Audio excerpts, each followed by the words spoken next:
Well, it's Tuesday Treadmill Talks number 75, and that's actually a correct number for the first time in several years. It's correct. And I just woke up two of my cats. We got the Cleo and the Jack.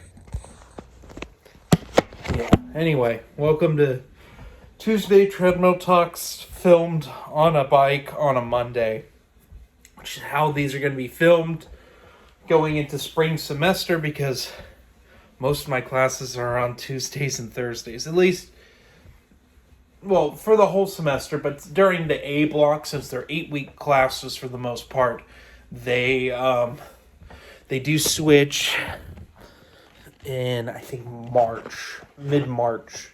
They switched, and I will have Tuesday and Thursday mornings that I can film these again if I wanted to. Probably Tuesday mornings, but for now they're going to be on Mondays. And this is the second to last Monday I have that is just working, because I have a math class on Mondays, and that's a 16-week class, and that's in the afternoon at about this time. So I'm recording this. Let's talk about the channel. There was a bit of a hiccup, two hiccups that happened. One just happened. I'll talk about that first. I was reading through Clone Wars Adventures Volume 9. I know we've only gotten a few of those out. Volume 2 comes out Wednesday, the review for that. And we go through up to 5, and then I'll switch back to Jedi Apprentice. Then the goal was, after Jedi Apprentice 13, to switch to the last 5 Clone Wars Adventures. Well, I got Volume 8 reviewed on my lunch, and I had enough time to start reading Volume 9. Got about halfway through, and realized I'm potentially missing pages. At least one page is missing. Potentially 2. Because one story just stops, and I remembered it going further, and there's no resolution. It's weird, and I'm pretty sure it did have a resolution.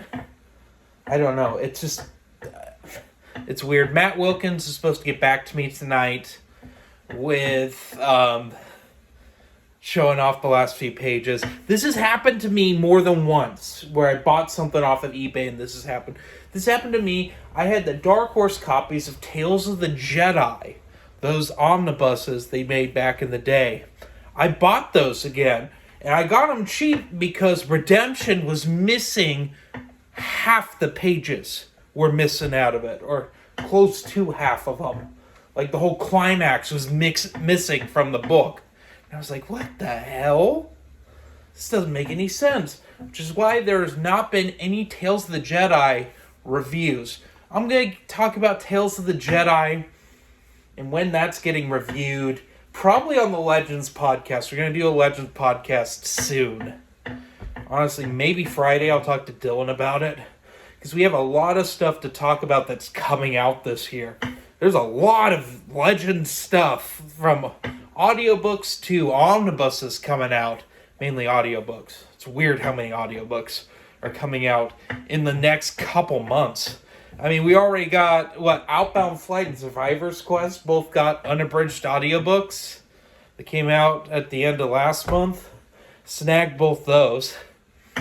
But we're going to have, Courtship of Princess Leia, iJedi, Wraith Squadron, Iron Fist. Like, that's crazy how many of these we're getting. Yoda Dark Rendezvous. The only ones we're not getting are the Republic Commando books by Karen Travis. But those have got to be coming. I think we talked about these potentially coming out a couple podcast episodes ago. But now we're going to actually talk about them coming out. But I'm not going to get to reviewing any of those anytime soon. Probably this summer I'll tackle Outbound Flight. My reason being, I really want to get what I call the Rise of the Sith era.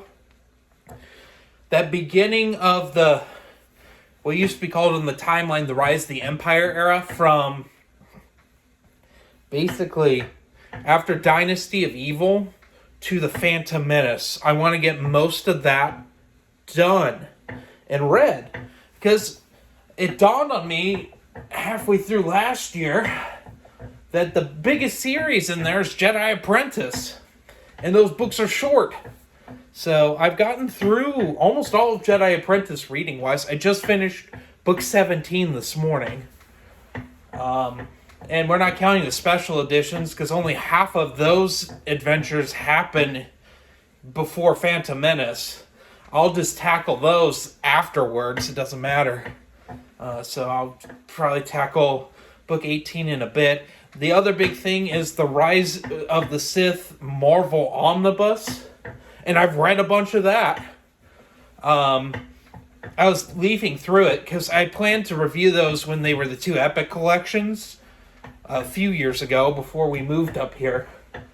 But it didn't happen. I sold the Epic collections, got the omnibus. It was still in the shrink wrap on my bookshelf till this morning. I actually ripped it open, took a look. They changed the order that the stories are in the omnibus. I get why. The first Epic collection opened with a bunch of terrible Tales shorts. They were almost all Mace Windu shorts, and most of them sucked. Also had the Yaddle Tales story, which is probably one of the best Tales stories that Tales did, which is okay. And then you get into Vowel of Justice, which is Star Wars issues 4 through 6, which is a solid story about a young Keonda Moody. Then you jump to Jedi the Dark Side, which was a 5-issue series that was supposed to be an ongoing, but it got canceled. That story is about Qui-Gon and Xanatos. It has issues with Jedi Apprentice, like Tall is in it for no real apparent reason. She doesn't do anything in it, but she's there. With an apprentice, which I don't think Tall ever had an apprentice. Ever. But there's a little Jedi girl there for no reason. There's a lot of things that happen in that story for no reason that are just tacked on for Jedi Apprentice fan service. Even though the thing is, Jedi the Dark Side is just the flashbacks of the second Jedi Apprentice book, but told poorly. It's bad. It's really a bad comic. And it's really disappointing, because it could have been really good, and it could have been the start to a cool Qui-Gon comic of Qui-Gon just traveling the universe by himself. Pre-Obi-Wan. Maybe have some Obi-Wan stories later on. Because there is a time gap, and we're about to get to it in the Jedi Apprentice reviews, where Obi-Wan grows up 3 years, and there's the only real things that seem to have happened between those two. A couple Tales stories, which are also in this omnibus, that all suck.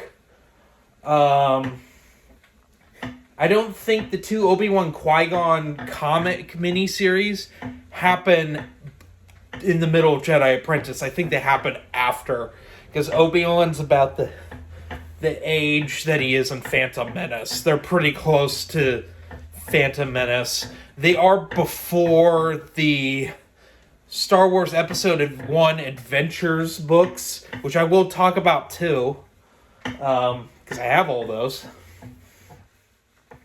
But yeah, the other thing is Qui-Gon Obi-Wan being on Mandalore, which would tie into the TCW series.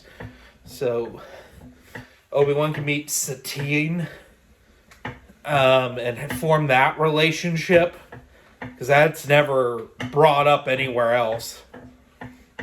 Just never, not even in the new canon, I don't think they've ever talked about that. But yeah, it's weird. It's weird being almost done with Jedi Apprentice. And a lot happens in that series. A lot.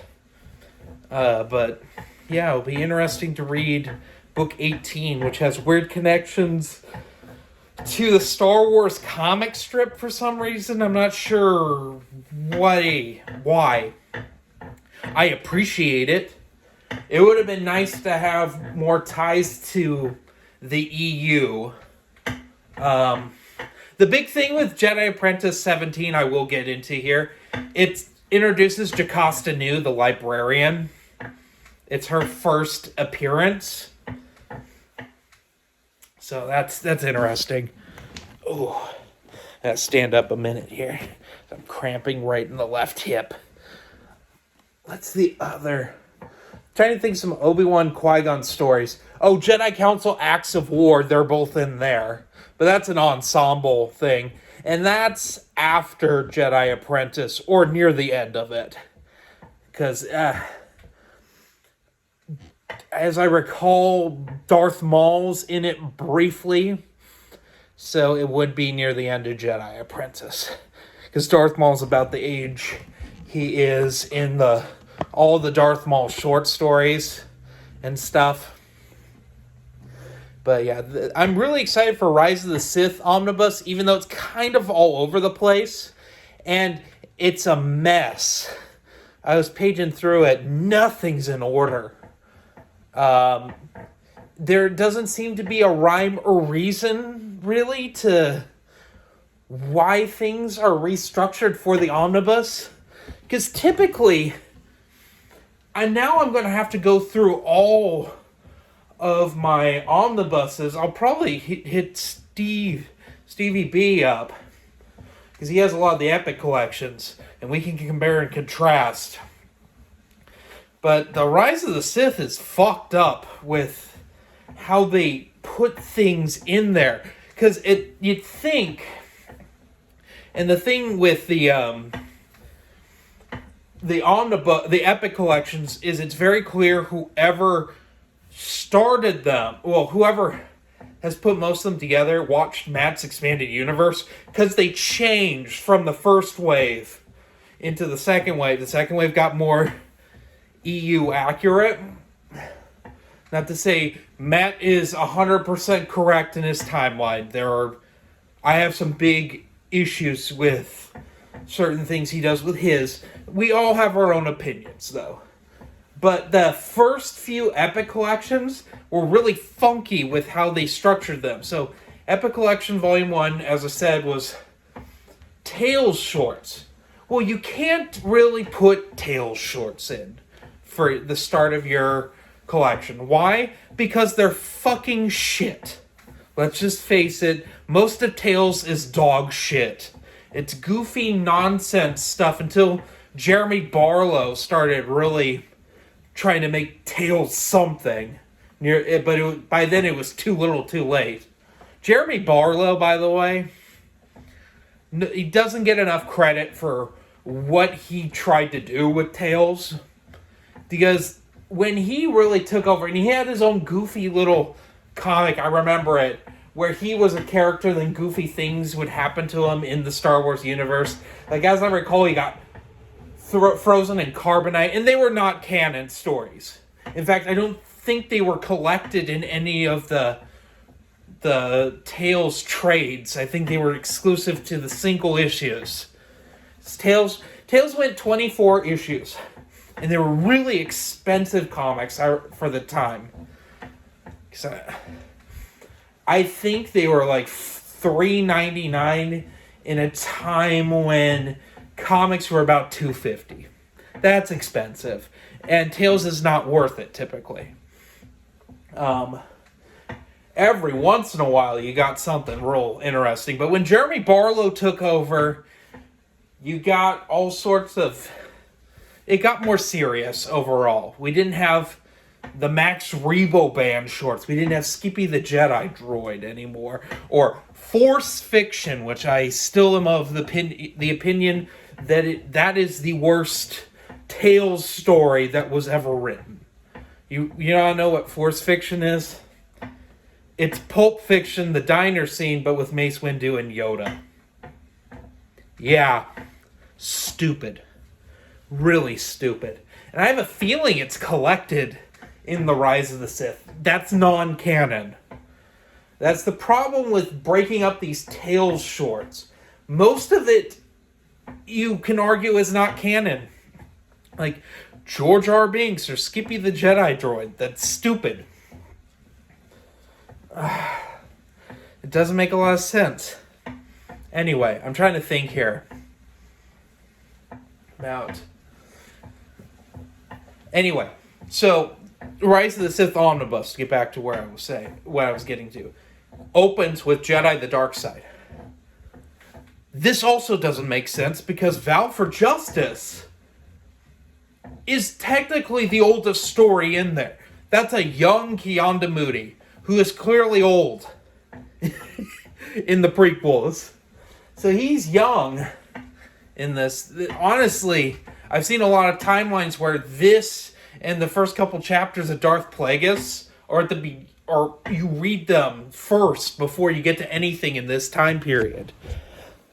So now you might be wondering why wouldn't they start with Vow for Justice? Because it's issues 4 through 6 of Star Wars 1999. Which this omnibus also collects issues 1 through 3, which is Prelude to Rebellion. So it's weird. They're both Keanu Moody stories, and when they were originally collected, it was issues 1 through 6, and it was called Prelude to Rebellion. I don't even think there's issue 0s in here at all, which was a weird Star Wars online thing. So, anyway, Rise of the Sith is kind of fucked with the order they put the comics in the omnibus. Makes it annoying if you're reading chronological order. Thankfully, I'm kind of not, since some of this happens before Jedi Apprentice and a lot of it happens after, and I'll be reading them while finishing up the last Jedi Apprentice book. This won't take me that long to read, because some of it's pretty good. Some of it sucks, but the stuff that sucks is relatively short. So, anyway, it's my rambly Star Wars mess. The other thing, King of Our Nightmares got fucked up. It did. I caught it before we uploaded things to Spreaker. Thankfully. Dance Macabre was not supposed to be read after road work. Cujo was. So, I found this out. I was finishing up Running Man, which comes after Dance Macabre, and I'm like, oh shit, we forgot Cujo. Or, I think Noah had the order right, and I insisted he was wrong. And that's why we started Dance Macabre, but Dance Macabre took me so long to read, I don't remember. But I just finished Cujo yesterday, and I'm thinking I'm going to jump into Dark Tower Gunslinger next, the first book, because I essentially have to read 2 versions of it for the podcast. But next Monday, this coming Monday, Martin Luther King Day, we're going to get Cujo and The Running Man will both be live streamed. So you can all check that out. So anyway, that's about all I had for today. Hope you all have a good one, and I'll see you next week for more Tuesday Treadmill Talks.